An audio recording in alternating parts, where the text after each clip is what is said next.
What up, Fight World? It's your boy Ego, and I'm back with some more boxing. Man, I just felt like I had to make this video. If you follow me on Instagram, you already know kind of where I'm going with this. Got to talk about the boy Victor Ortiz. Had a couple drinks, and let's go. Let's talk about it. Somebody got to get this work, and that somebody is vicious, if that's what you want to call him, Victor Ortiz. Now, Victor Ortiz is similar to Adrian Broner, similar to Kanye West in the hip hop scene. People like the guys I just mentioned make it so easy for you to clown them, for you to roast them, because they say dumb shit. They do dumb things. So when you guys see a bunch of like a million memes about Adrian Broner and Victor Ortiz and Kanye West, it's because they bring it on themselves with how they conduct themselves. They act retarded in a lot of situations. Now, Victor Ortiz recently was on the red carpet. I don't know why, Maxim or some bullshit. And he did an interview. And I really have to question this dude's stability. Like, is this motherfucker really like 5150? Like, come on, man. Did you not take your medicine? This dude is saying some of the most outlandish things that a boxer in recent memory has said. He's saying things like, he said, yeah, I fell off a little bit. I fell off out of the top 5, but I'm still top 10. How the fuck are you top 10? Like, what have you done? You've taken 3 consecutive losses. You had almost a year and a half layoff, and you were Dancing with the Stars filming The Expendables. You got not only, let's back that train up a bit. Not only did you take 3 consecutive losses, which is in this day and age in boxing, it's like blasphemy. You know what I mean? Fans abandon you and jump ship. Just, you know what I mean? Just man overboard. You lost by stoppage. That's a different.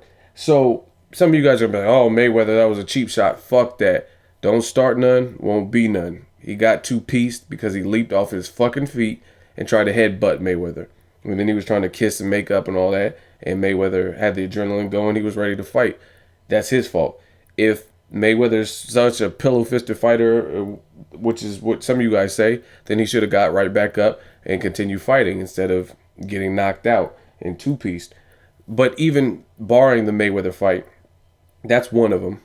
Josecito Lopez, you got your jaw broke. Okay, broken jaw, you quit on the stool.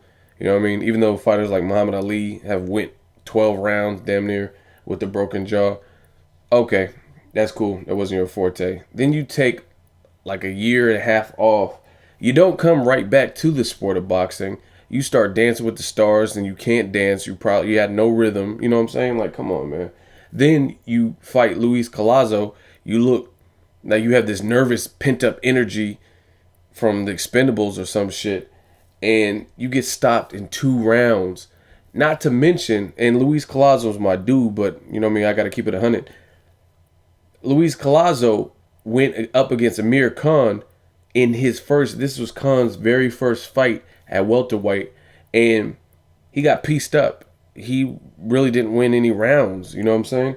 And this is the guy that stopped Victor Ortiz. How the fuck are you top 10 of anything?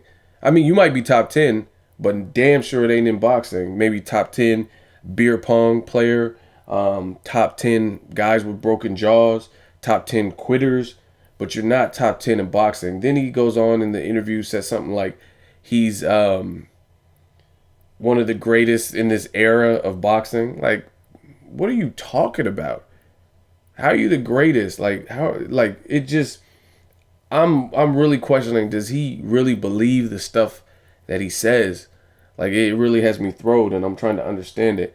And my advice, I think he should just hang him up. There was one point, Keith Thurman was trying to make his path, and I did a video, and I said, I was doing an ego matchmaker video. I said, put Keith Thurman in there with Victor Ortiz. Now, I don't even want to see that slaughter, because you're getting stopped by guys like Luis Collazo. What are you going to do when you're in there with Keith Thurman, who, you know what I'm saying, shows heart, has that crazy power? It's just, I don't even really see it being competitive. Same thing with back in the day when Brandon Rios and Victor Ortiz, they first it was first publicized that they had beef because they used to be childhood friends and all that. I was like, Brandon Rios is just too small. He's too small for Victor Ortiz. So I was always leaning towards Victor Ortiz. But as time went on, Victor Ortiz showed less and less heart. You know what I mean? Maybe you go to Wizard of Oz to get that checked out. He's like John Q. That's what I call Victor Ortiz. He's John Q. He needs some heart. Nowadays, I'm like, Brandon Rios has a good shot because Brandon Rios is big as fuck at welterweight and at 140. And at the very least, he shows the chin and he shows heart and that come forward pressure. He went the distance with Pacquiao. So it's like every fight that I thought could be possibly competitive and good fights for Victor Ortiz, I wouldn't even choose him in those fights. There's really not anyone I would pick Victor Ortiz over out of the marquee names, of course. I just think he should just hang it up, stick to doing movies with Sylvester Stallone and Arnold Schwarzenegger. Want to be a farmer? Well, here's a couple of acres. Yeah, what are you doing here? Like, that's your forte, man. Stick to making movies, cause this boxing shit is not for the weak. Survival of the fittest, and you ain't got it. You just don't have it. You're not wrapped too tight. Got a couple of screws loose. And this is crazy because this was a guy who was being touted as the next Oscar de la Hoya, the next Golden Boy. But guess what? You'll never be that because Oscar de la Hoya had this thing called heart, and he fought everybody. He fought from Mayweather to Bernard Hopkins to Pacquiao, Chavez Sr. I mean, his resume is thick. Trinidad, his resume is ridiculous. Victor Ortiz, you're on a 3-loss streak, and they were all stoppage losses. Like, why would you say half of the things you say? Greatest of this era. Fuck out of here.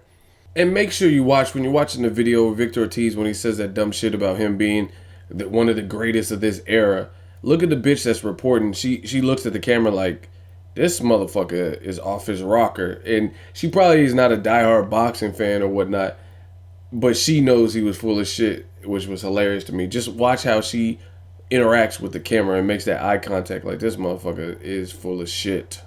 Anyway, let me know what you guys think of Victor Ortiz. Do you even want to see him continue? I almost don't. I watched both Expendables in the theater, and I almost want to bootleg this or not watch it just because Victor Ortiz, I feel like he's going to ruin it and shit. But let me know what you guys think if you watched the interview, if you've already seen it. Let me know what you guys think of Victor Ortiz's foolish comments. Make sure you like the video. As always, hate, comment, or subscribe. Till next video's Ego. Signing off.